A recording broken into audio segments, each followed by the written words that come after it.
What's up, everybody? Welcome back to Axel's Analysis again, episode number 6.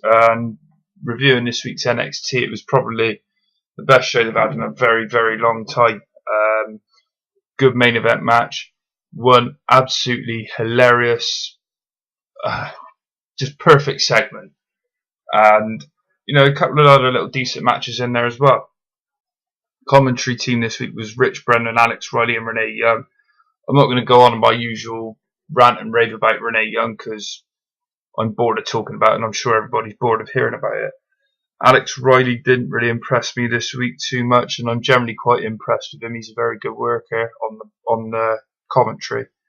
And Rich Brennan, I thought he did a good job as well because he was trying to sort of keep the talk about what was going on in the ring, whereas Renee and Riley were talking about a whole host of other shit which wasn't really relevant to NXT, let alone to what was sort of going on with the storylines. But no credit to Rich Brennan, I'm a big fan of his.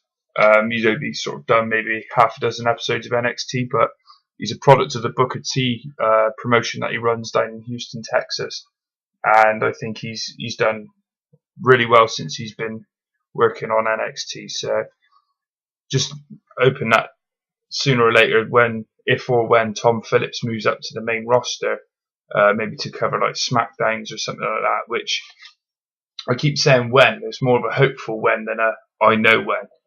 But no, Rich Brennan, I'd like to see him working more in the hopeful event that Phillips does get moved up to SmackDown, that Rich Brennan can cover all 4 tapings per taping schedule on NXT. I think he does a really good job. I know a lot of people don't agree with that, but as I said before, I appreciate everyone's opinion and I understand everybody's opinion. So, well, as long as you can back it up. If you can't back it up, then your opinion's jack shit to me. Segment 1 or match 1 was Bayley, Emma, and Paige versus the BFFs. It came off of what happened last week after the attack on Bayley after her match, when Emma and Paige came down to make the save.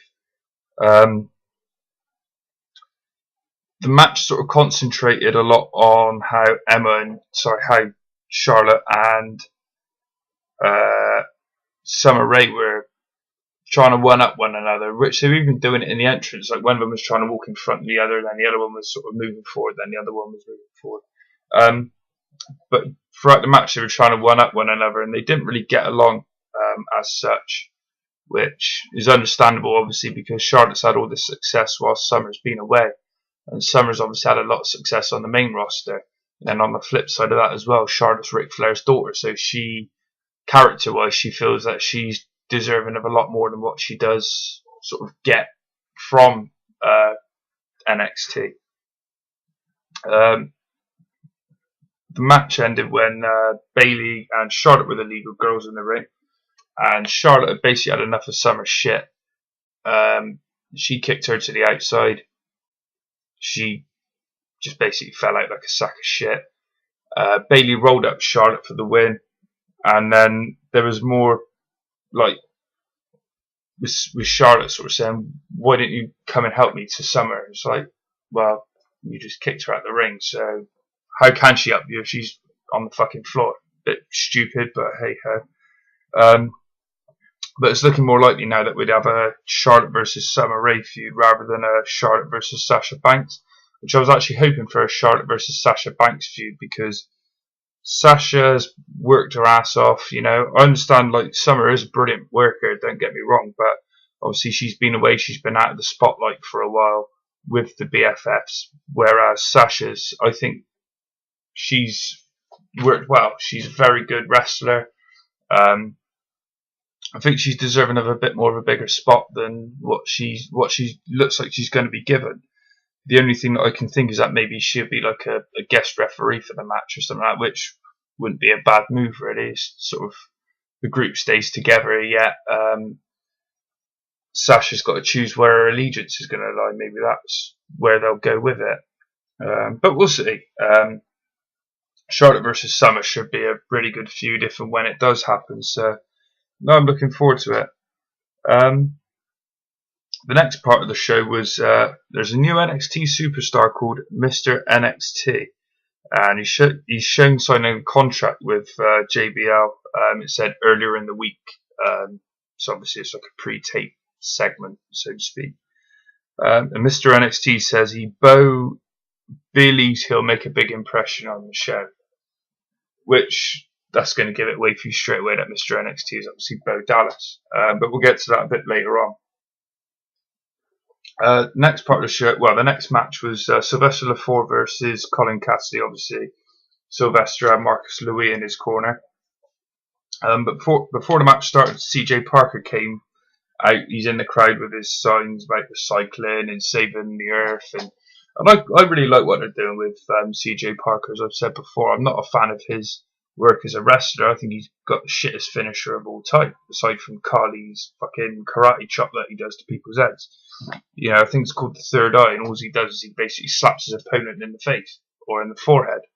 He's not going to fucking knock anybody out, so give him a new finisher. His all-round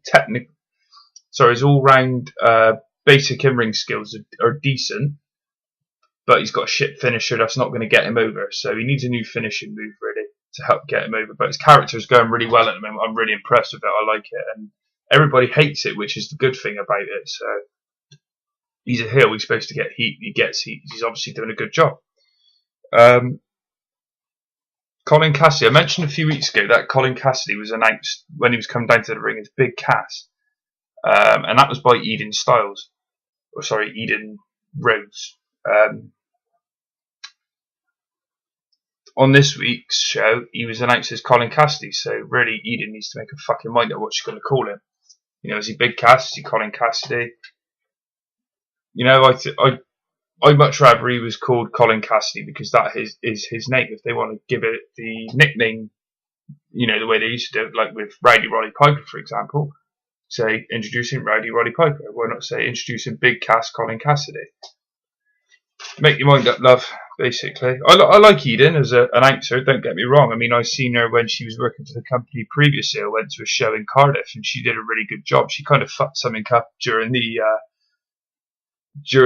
intermission break, where she couldn't remember what a program was called. She called it the magazine. She looked quite embarrassed, to be fair, but no, overall I think she does a good job. But I don't know, maybe it's lines that she's being given to read. I don't know how these things work. So, but it was a quick match. Cassady won with the East River Crossing, which, as I said before, I don't like the name of the move, to be honest with you. But hey ho, he's a good wrestler, Cassady. For a big guy, you don't get many big guys like 7-footers that can wrestle that well. Obviously, you've got the Undertaker and Kane. Big guys are good wrestlers. Colin Cassady's a good wrestler as well. I'm not saying I'm comparing him to the Undertaker and Kane, but they're all big guys, and in my opinion, they're all good wrestlers. So afterwards, there was an exchange of words between Cass and Marcus Louis. So maybe we'll see a little feud developing between the three. Or Enzo's close to coming back, apparently. So maybe we'll see a tag team feud, which is what NXT needs, really. By the way, this was the first show for a little while. Speaking of tag teams, the first show for a while where we haven't actually had a tag team match, whether it's Ascension squashing somebody in 35 seconds or Aldo, Cal and Kalisto or whoever. But I think this is sort of planting a seed for Enzo to come back, maybe. So we'll see what happens over the next few weeks. Next part of the show was Natalya and Tyson Kidd. They're backstage talking about Tyson's got his NXT title match in the main event. Natalya said she's going to be in his corner and she's really looking forward to it, but Tyson's just not necessarily like blowing her off, but sort of saying, I'm concentrated on winning the title, so whether you're out there or not, my focus is going to be on the title. And Natty took it to heart, really, bless her. And now she it's just a little segment really to promote the main event, and the fact that I think they're looking to put Tyson over as a heel, which is probably a good move because I really liked him as a heel back after when he broke up with DH Smith. What we talk about, 2010 or 2011, I can't remember what year it was now. But no, I think he had at one point he had like Michael Hayes as a manager and a couple of other legends as well. And wasn't it a guy called Jackson Andrews? I think his name was. But I liked Tyson back then because he had a bit of character and a bit of an attitude, whereas when he's been face, it's just like, yeah, I'm Tyson Kidd, so who gives a fuck? But then when he's a heel, he's more like, yeah, I'm Tyson Kidd and I'm going to kick the ever-loving shit out of you. And he's more enjoyable as a heel, I find. He worked it well last time. I'm hoping he can work it well this time, assuming that's the direction which they're going in. Segment 5, best part of NXT from any show since it's been the developmental part of the company. This was fucking amazing. You had Sami Zayn versus Mr. NXT, which is obviously, as I said before, is Bo Dallas. The crowd were chatting, you can't fool us. I think it was, you can't fool us. Mr. NXT he's wearing this white mask. He looked like something out of he's supposed to be something out of Mexico. They were promoting him as like, yeah, he won an Olympic gold medal in the high jump, the long jump, wrestling, and all these other different events. So they're saying that he's basically like a multi-talented sports guy. Obviously, it was really well done because he still had the same entrance and sort of. Well, yeah, he had the same entrance and walk out to the ring as Bo when he's Bo Dallas. And it was really well done because it was so obvious that it was him, and yet he was shouting out, "I'm not Bo Dallas" throughout the whole match. It was brilliant. Towards the end of the match, Sami was up on Mr. NXT's shoulders and he managed to escape. But as he escaped, he pulled Mr. NXT's mask off to expose Bo Dallas. And he covered himself up. It was a bit like when Christian and Jericho came out with their towels on them and they were sort of covering themselves up. I've written down here on my notes. Bo covered himself up with his hands and arms as though his friend's mum had walked in on him in the shower. And it was brilliant. I mean, I don't know if anybody else found this part funny, but I absolutely loved it. And it gets funnier, believe me. Bo sort of looks like, oh shit, I've been caught, and he gets walloped in the face with a haluva kick and Sami gets the win. And as Sami's walking to the back after the match, he calls out security guards, 4 security guards or police officers or whatever. They come down to the ring and they surround the ring sort of Nexus/Shield style. And as they're getting into the ring, Bo runs out and you've got a real game of cat and mouse as Bo's running around the arena and the security guards are trying to get him. They eventually tackle him down near where the timekeeper's area is. And they pick him up by a couple of them grab his legs, one of them on each arm kind of thing, and Bo manages to grab hold of a microphone and he shouts out, they're kidnapping me, and then he's sort of like having a real hissy fit, a bit like Jericho did in 2005, and I called this a few weeks ago. I said I want to see this kind of segment for Bo. I wanted to see it like at TakeOver, but it worked on this show and it was perfect. It really was. And the funniest part of it was goes, he touched my bum! And it's like, he's a really high-pitched, as though he'd actually been, sexually assaulted. Nobody was anywhere near his ass, no homo or anything like that. But I did look, and nobody was anywhere near his ass. But it was just so funny the way he did it. And he's basically kicking and screaming, and shouting and bawling, and crying as they, basically escort him to the outside of the arena. And what they're calling a cop car was actually like a golf buggy. And they try to get Bo into this golf buggy, but he manages to escape once. He runs around, he gets to the outside of the building, he's running around, there's like a load of Full Sail students outside, and they catch him again, and they load him up into this golf buggy, and he's shouting and screaming. Oh, it was brilliant.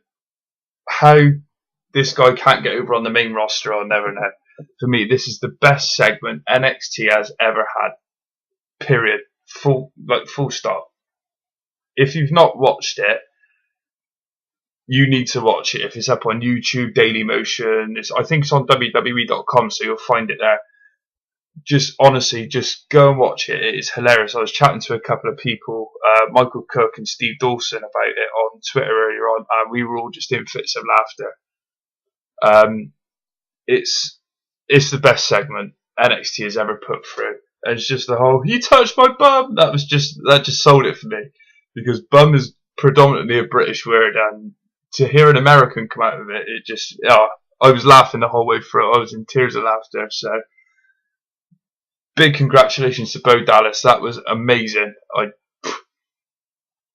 I wouldn't say I'm a believer yet, but I'm getting there. His NXT work is brilliant. I said to Steve and Michael on Twitter earlier, I said, he's not getting over on the main roster, and I could happily see him each week in NXT again for the next year, because of the last 6 months, he's been phenomenal. You know, give credit where it's due. He's been absolutely brilliant, Bo Dallas. So, you know, you got to take your hat off to the guy. I mean, he gets a lot of shit from people on Twitter because he's not the best in the ring. He's improved a lot in the ring, to be fair to him. His character, it took a little while to get over it first, but once it got over, he's just been fantastic. He really has. If that's the last you've seen of Bo Dallas in NXT, that is the best way that you can go out, kicking and screaming like a whining little bitch, which is what he obviously was for his last, like after he lost the title. So, no, brilliant. Again, well done to Bo Dallas. That was phenomenal. That really was. Best way to follow that up is with an NXT title match. You've got Tyson Kidd. As I said, he's got Natalya in his corner against obviously the champion Adrian Neville. And I really enjoyed the match. I wouldn't say it was as good as the match from TakeOver, but it wasn't far behind it. The big talking point of the match was Neville was sort of half like on the apron, but with his head and his chest in through the ropes, in between the middle and bottom ropes, and Tyson's up on the top rope, and it's the somersault leg drop that he started to use. So he pulls Neville sort of slightly away from the ropes, but not too far away. The referee counts 1, 2, 3, but as he's coming down for the third, Neville got his foot up on the bottom rope. So the ref, as much as he still counted to 3, he did notice though that Neville's foot was on the ropes. So he said, no, it is only a 2 count. He got his foot on the ropes, and that he actually agreed with the referee, and that just sort of seemed to piss off Tyson even more. But what pissed me off was that Neville's foot was under the rope before he got it on top of the rope, but that's just me probably overanalyzing it. Towards the end of the match, Tyson he's getting frustrated, pissed off, goes to the outside of the ring, grabs a chair from the timekeeper's area. Natalya stopped him. She said, you know, basically, no, you're not using the chair, obviously, because if he used it as a chair, he's going to get disqualified. He's not going to win the NXT title. So basically, Tyson just sort of, for fuck's sake, he got back into the ring, and as soon as he got back in there, wallop, he got hit in the chin with a super kick, and Neville went up top, it hit the red arrow, and retained the title, 1, 2, 3. But it does look as though he's turning heel, as I said earlier. It's a good move, you know, just saying it again, it's a good move because I enjoyed his work as a heel when he split up with D.H. Smith at the end of, you know, when the Hart Dynasty split up.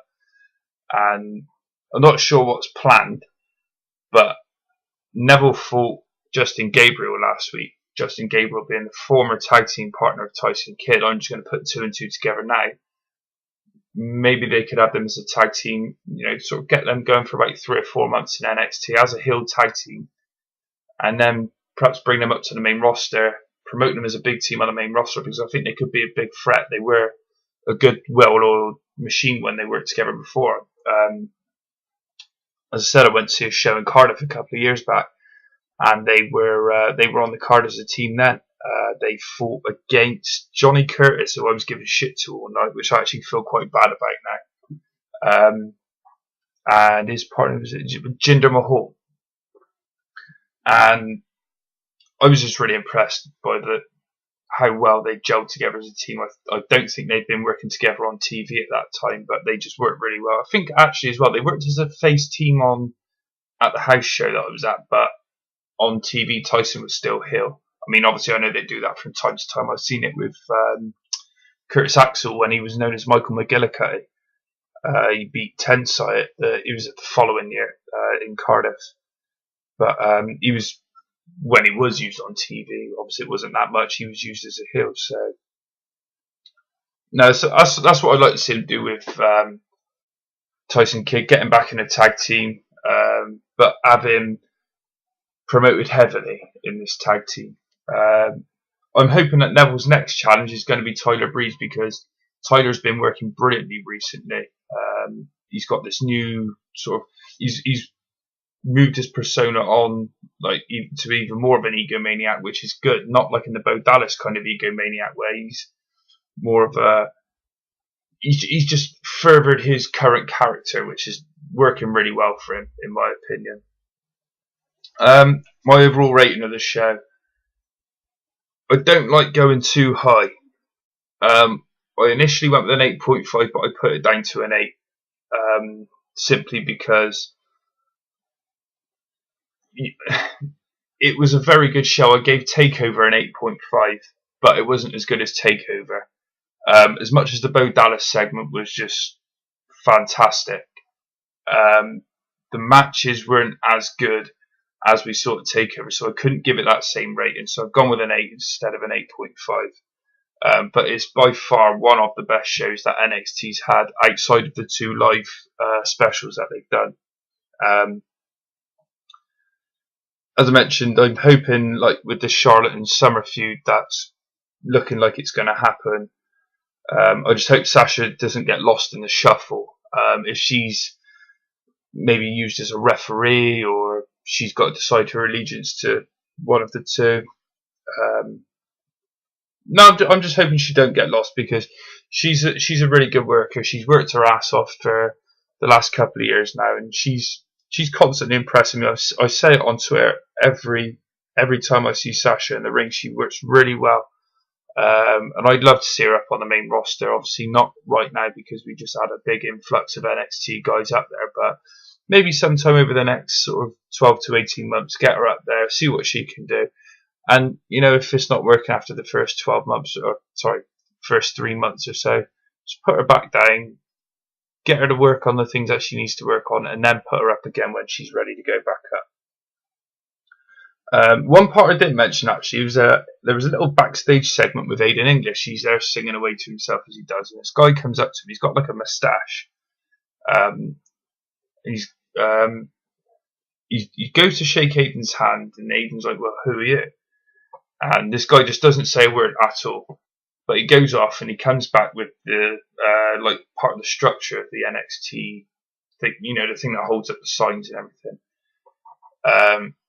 Presumably to show like some sort of bout of strength.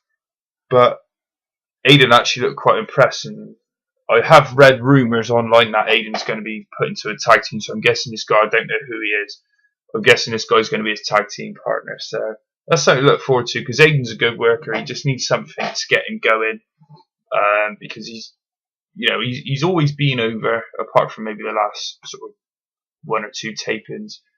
And he's a good worker. Everybody likes him. He's good on the mic. He can wrestle. Just get him something that he needs to give him that push in the right direction. I don't see it as a step down for him being put into a tag team. More of a further development on him to see if he can work as a tag team, because the more skills you've got in the ring, or as a wrestler rather, the more skills you've got as an overall worker, the better. Because if you can work in a tag team, you can be relied upon on the main roster to work main events where they sort of mingle the feuds up. I know they don't do it so much these days for the big matches, but they do it on the undercard a lot, which is where I see Aiden's position in the company. That's where he's going to be. As I said, I've got to mention it again, the Bo Dallas segment. If you've not watched it, get onto WWE.com, watch it. It's fantastic. It really is. It's just hilarious. It really is. And congratulations to Bo again. Phenomenal. This week's wrestling birthdays we're on to now. There wasn't really that many, in all honesty. I think I got about 8 here, maybe 8 or 9. But I was sort of getting through the first 2 or 3 days of the week, and I was thinking, shit, I'm struggling here. But I've managed to sort of scrounge a few together. June the 9th was the Sheik, the original Sheik, Ed Farhat, the uncle of Sabu. Unfortunately deceased, but he would have been 88 on June the 9th. June the 11th was the birthday of Magnum TA, who was 55 years old. Anybody who doesn't know Magnum TA he didn't work for the WWE, but he worked for WCW. He was a 3-time United States champion. And he was on the cusp of being like WCW's version of Hulk Hogan, basically. He was going to be the big guy, and he had a really bad car accident. I'm pretty sure I'm right in saying, I know he had a back injury, but I'm pretty sure I'm right in saying that he broke his back. And unfortunately, he was never able to wrestle again. That was in the 80s.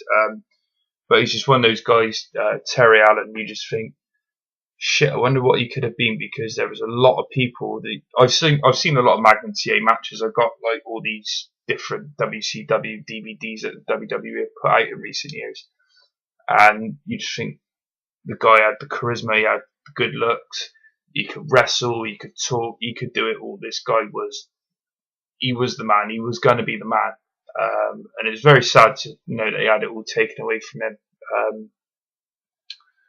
But no, I mean, what he accomplished in such a short space of time was brilliant. 3 times United States champion. So, again, as I said, it's what could have been, but you can't dwell on those things, I suppose. He did go on to work as a commentator for the WCW for a little while, so it was nice to see that they didn't completely sort of kick him out the door after he had his injury. June the 12th, Jerry Lynn, 51. I was actually quite surprised when I read that, because I knew he was older than 40, but I didn't realise he reached 50 already. But I mean, his series of matches in ECW with RVD, if you've not seen them, watch them. They're definitely going to be up on YouTube somewhere. Absolutely brilliant. They had such amazing chemistry together. They had a couple of good matches in TNA as well. So again, you need to get on to watching those absolutely fantastic matches. Mark Henry as well turned 43. That was June the 12th, as I said. June the 13th, so I'm recording this on Saturday, so June the 13th was yesterday. Jack Rougeau Jr. turned 54. Glenn Ruff, better known to you and me as Thrasher, he actually follows me on Twitter. He turned 45. And Virgil turned 52. I haven't got any for today, June the 14th, but I've got tomorrow, June the 15th. Chuck Palumbo turned 43. And will be turning 43 rather, and Bayley should be turning 25. This week in wrestling history, there's a few good ones in here actually. June the 10th, Stone Cold Steve Austin walked out on the WWE prior to Raw in 2012. I think that was in Georgia Dome, and it was due to creative differences. There's a lot that goes quite in depth on his DVD about it. That came out a few years ago. And basically, he was supposed to be in a preliminary round King of the Ring match against Brock Lesnar. He didn't like the idea because it wasn't promoted. You know, Brock was the next big thing, not just promoted as he was the next big thing. Stone Cold, it should have been like a pass of the torch, is what he was trying to get out, I think. And I agree with him. It should have been a passing of the torch because he must have known that his career was coming to an end. Obviously, he had his neck problems, his knee problems. And yeah, it should have been a passing of the torch, but it was just basically announced. Next week, we've got Stone Cold Steve Austin versus Brock Lesnar. There was no build to it, and it kind of pissed him off, and he walked away for, I think it's about 9 months or so, 8 months. And he came back at No Way Out in 2003 and beat the ever-loving piss out of Eric Bischoff, which JR pretty much had an orgasm on commentary. I've seen that pay-per-view so many times. It was absolutely brilliant. June the 11th, Kurt Angle defeated Chris Benoit in a steel cage match. It was a main event of Raw in 2001. And RVD in 2006 defeated John Cena to win the WWE Championship at One Night Stand. And RVD, I don't make it any secret, anybody who follows me on Twitter now, RVD is my all-time favourite wrestler. And that's probably my happiest wrestling memory was seeing RVD. I remember staying up to watch the pay-per-view because it was a free one on Sky Sports. And I thought the one that they did before, the year before, 2005, I thought that was the best pay-per-view I'd ever seen at the time. No. Because of RVD's title win, that was at the time the best pay-per-view I'd ever seen. Absolutely fantastic. And the way Van Dam won the title as well, you know, with Edge screwing over his WWE ally, or should have been ally. Brilliant, absolutely brilliant. The match itself was very good as well. Cena worked very well as a heel that night, despite being a face. No, just absolutely fantastic. And one of my best memories as a wrestling fan. June the 12th, again, I talk about the One Night Stand pay-per-view. That was June the 12th was the date of the first ECW One Night Stand pay-per-view. And just fantastic, it really was. I remember watching that one as well, and the whole crowd singing Enter Sandman when the Sandman came through the crowd for his main event match. It was him and Tommy Dreamer versus the Dudley Boys. And, you know, typical Sandman, whacking beer cans over his head as he's coming down, pissing with blood before the match has even started. Absolutely brilliant. And such an entertaining match as well. Fantastic night. It was where we had the SmackDown and Raw Crusaders trying to take out the ECW wrestlers, and Eric Bischoff got the shit kicked out of him. JBL got the shit kicked out of him. Kurt Angle was there. Edge, Christian. Brilliant, absolutely brilliant show. June the 13th was the death of the High Chief Peter Maivia. He died of cancer in 1982. I didn't realise he was only 45 though. I thought he was a little bit older. Well, a lot older than that. I thought he was like in his sort of 60s or 70s, but he was only 45. Peter Maivia, obviously a lot of people know as the grandfather of The Rock, and the father-in-law of Rocky Johnson. But no, he passed away on June the 13th, 1982. June the 13th was also the Bad Blood pay-per-view from 2004. And it's one of my favourite pay-per-views ever. There was such a inch perfect. It was like a 45-minute Hell in a Cell match between Triple H and Shawn Michaels. Absolutely brilliant match. Bit of a bloodbath as well, to be fair. But no, fantastic. June the 14th, 2005, JBL defeated The Undertaker to become the #1 contender to Batista's World Heavyweight Championship. I think this was just after the Great American Bash pay-per-view, where The Undertaker basically killed, inverted commas, Muhammad Hassan, which, in my opinion, is one of the best characters or gimmicks WWE's ever had. And JBL had lost to Batista at the pay-per-view. But he had a rematch clause, and The Undertaker won a #1 contenders match. So Teddy Long, I think, was the SmackDown general manager at the time. Surprised he didn't make a tag team match, actually. Made the main event to be The Undertaker versus JBL, and JBL won the match to become the new #1 contender. And June the 15th, the death of Sherry Martel. She was 49 years old. There's a combination, I think it was like a drug overdose and a heart attack or something. I might be wrong. I'm not sure. Obviously, she's quite famous for. She did the starting part for Shawn Michaels' entrance music, like the female vocals for it, if you will. And also on June the 15th, the Dudley Boys defeated Charlie Haas and Rico to become the new WWE Tag Team Champions on SmackDown in 2004. That was their only, what's now billed as the WWE Tag Team titles. That was their only reign as champions.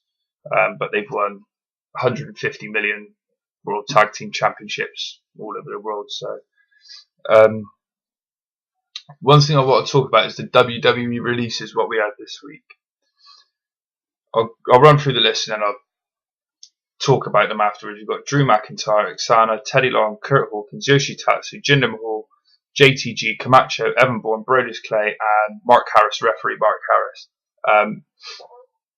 Get the JTG jokes out of the way first. Obviously, there's going to be no more. Haha, I survived job cut day on, the pictures that people put up on Twitter and all over the internet. Drew McIntyre, what the fuck? The guy went from being the first, he was the chosen one by Vince McMahon himself. Obviously, that was on screen, not necessarily backstage. Then went to being the jobber one after him and his wife had this fucking fight in a hotel somewhere, and now he's the released one. Drew McIntyre, for me,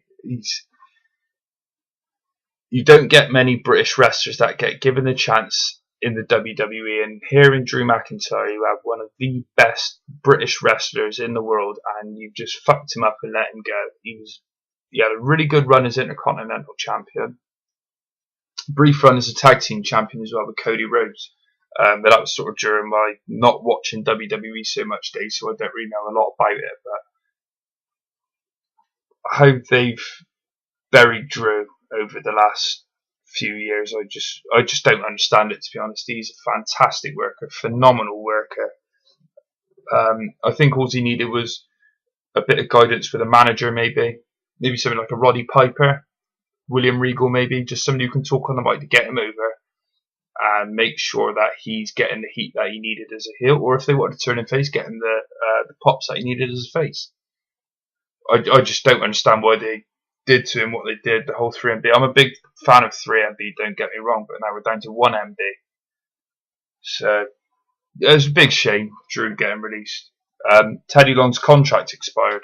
That's why he was released. There's a lot of people going, oh, why have they released Teddy Long? Well, his contract's expired. Do your fucking research. Brodus Clay, massive missed opportunity. When he left SmackDown by the end of 2011, early 2012, Big John Laurinaitis, Big Johnny as he was calling himself, he basically was sort of promoting him, you know, Brodus Clay's coming next week, and then next week we come along, he said, oh, Brodus Clay's not coming now, but he's going to be here next week, and that went on for about a month or so, and it basically come to it that Brodus was really pissed off, and he thought, this is going to be awesome, you know, he's going to come back as this massive monster heel, and he's just going to beat the ever-loving piss out of everybody, and he came back as a fucking dancing dinosaur gimmick, and it was horrible. I didn't like it. I mean, I'm a big fan of Brodus. The 2 shows that I've been to, I've seen him, and he was one of the reasons why I wanted to go to those shows, knowing that he was going to be there, despite the fact that one of them was when he was the Funkasaurus. But I thought he had a good little thing going in NXT recently during his little feud with Neville.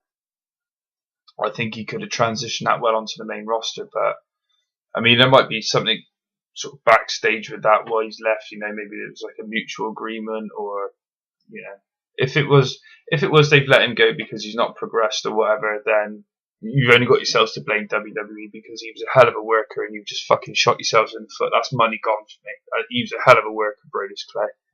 He might not have been a main event player, like, you know, it's stupid me saying that now, but obviously that's what he was calling himself, the main event player, but he was a hell of a worker for me.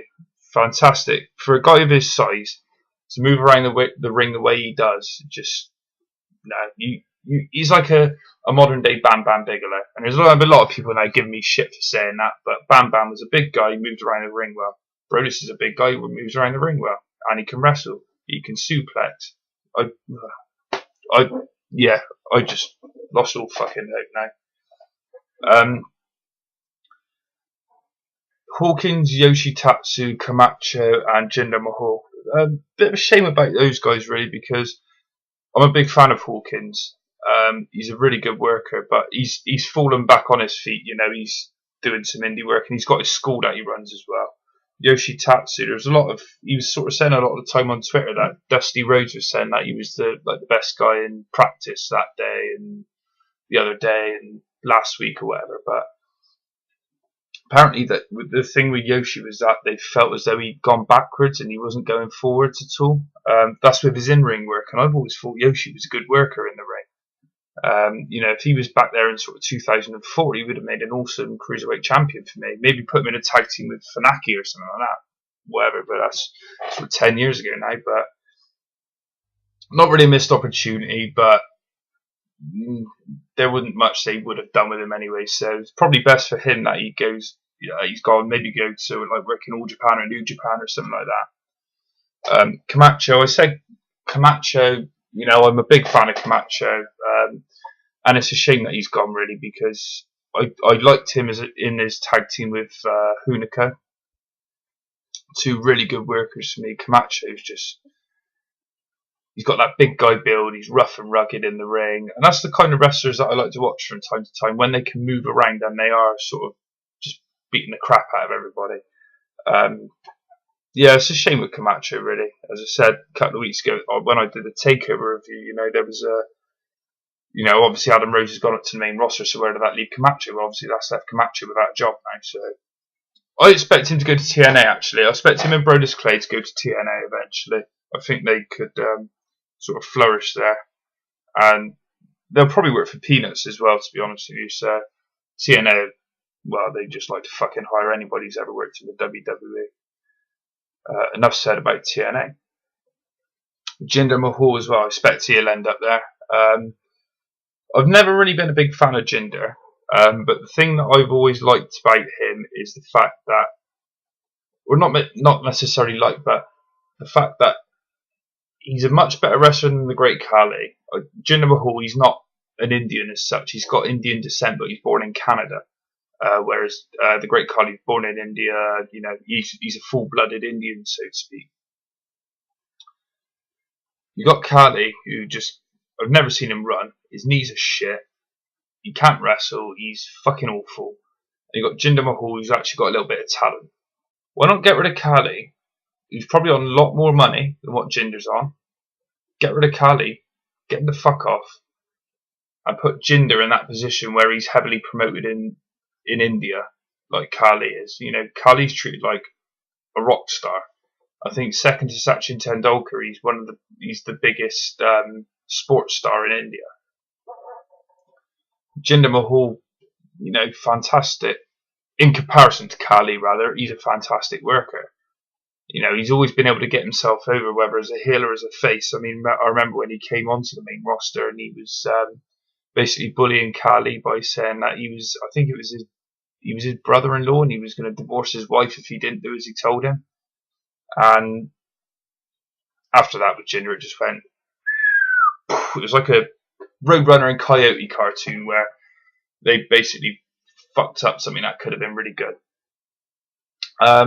Mark Harris and Axana I don't really care about, because Mark Harris is, I used to say it all the time on my blogs. Anyone who's read my blogs will hopefully remember, Mark Harris was a fucking awful referee.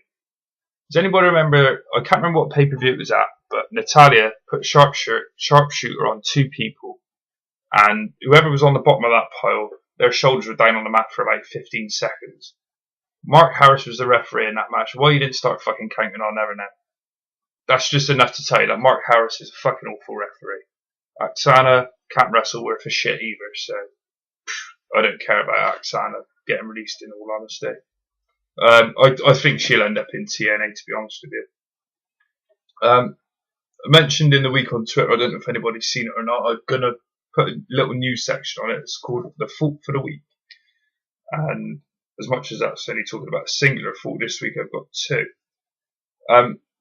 WWE are talking about renewing CM Punk's contract, which contractually they're allowed to do because he's not worked the dates that he was contractually obliged to work. So they've got the right to say, right, well, we're going to renew your contract for the dates that you've not worked. So basically they'll still be paying him, even if he wants to sit at home and piss and moan and bitch and whatever about the WWE. He's obviously got a problem backstage, off screen, with the Authority, which is very well known about by the fans.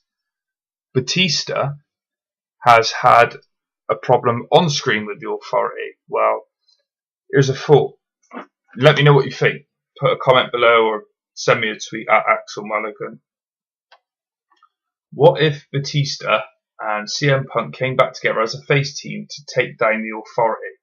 And I read somewhere recently on Twitter, and I can't remember who said it, was somebody within the business said that they need a corporate guy to take down the boss. So they've not got that at the moment, because obviously Daniel Bryan's out injured.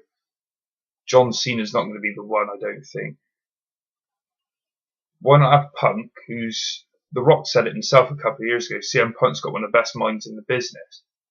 Why not have Punk do it with Batista? Batista's got the inside scoop, if you will, because he's buddies with Triple H and Stephanie McMahon. Like, I'm talking kayfabe here, not reality.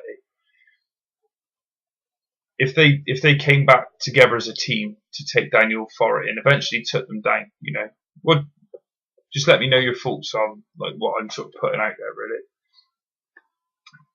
The second one that I've got, Joey Styles was, he said on Twitter, if he was asked the question, if you were to return to commentary, where would you like to return to? You know, would you like it to be on Raw, SmackDown, whatever?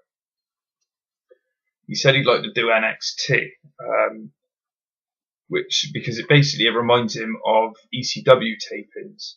Now, I'm in two minds on this. I'm a big fan of Joey Styles' work as a commentator, but is that going backwards? Because obviously he's established himself, whereas NXT is to establish new guys. So, I mean, he could get guys over, don't get me wrong, but would it work? Is it worthwhile? Is he gonna be there for a long time? Is he gonna be there? You know, it's all ifs and buts. Like, it's nothing sort of mentioned, say like, oh, there's potential that Joey Styles is going to be commentating in NXT. It's just something that he said he'd like to do, but what do you guys think about it? As I said, put a comment either below or send me something on Twitter at Axel Mulligan. The news, and before I did this, I was searching around for about 20 minutes trying to find all the news I could, and I come up with one story. Basically, Kalisto is potentially going to be promoted to the main roster sooner rather than later, because they're looking for that next Mexican luchador to work main roster and be like the new Rey Mysterio. But I think if he is to be promoted, they need to promote him like how Rey Mysterio was promoted in 2002. You can't have him like the way Sin Cara was promoted. I mean, I know Mr. Cara, as I like to call him, basically fucked it up, and now Hunakara is suffering for it. But if Kalisto is going to come up, they need to promote him the way Rey Mysterio was in 2002. Otherwise, you just got another Sin Cara on your hands. But yeah, if you've got an opinion on that, let me know. That's the end of the show. Make sure you look out for my accounts on Twitter, Axel Mulligan and at Axel's Analysis. Usual shout outs this week. You've got Tim Vicious at Tim_Vicious. And make sure you look out for his YouTube show as well, Vicious Rants. You've got Sunday Segue at Sunday Segue on Twitter. All these names are going to be below in the video comments or on Podomatic on the notes below. Kinney and Shugs every week do their own podcast for the Sunday Segue. You've heard all about it before, so I'm not going to keep sort of boring you with all the usual things that I come out with. James Powers 33, he's got his own YouTube show, which I'm going to be on this coming Thursday, or whenever it gets put out, but we'll be recording it this Thursday. Pro Wrestling Smark Talk, Wrestling Rambles, and Tony Walker. Make sure you look out for Tony's podcast as well. The Wrestling Matters podcast, that's on YouTube, Podomatic, and Stitcher Radio, I believe. But as I say, all these bits and bobs that'll be down below in the notes for the videos and on Podomatic for the notes on the audio on there. Thanks for listening, guys. Appreciate everybody. I got a lot of positive feedback last week, so I really appreciate that. A few people sort of doing their own sort of little promoting for me, so I really appreciate whoever did that. I thanked them all back then. I can't remember everybody who did it, so I'm just going to put out a thank you to everybody who's sort of backing me. Tim Vicious, he was a big sort of supporter of me doing this back when I was doing my blogs. So big thanks to him, especially because he's the one who gave me the kick at the ass that I needed to be able to have the confidence to do what I needed. So, but yeah, thanks to everybody who's been listening and promoting it for me. I really appreciate it. So, no, thanks very much for listening to this week's show as well, and I'll see you next week.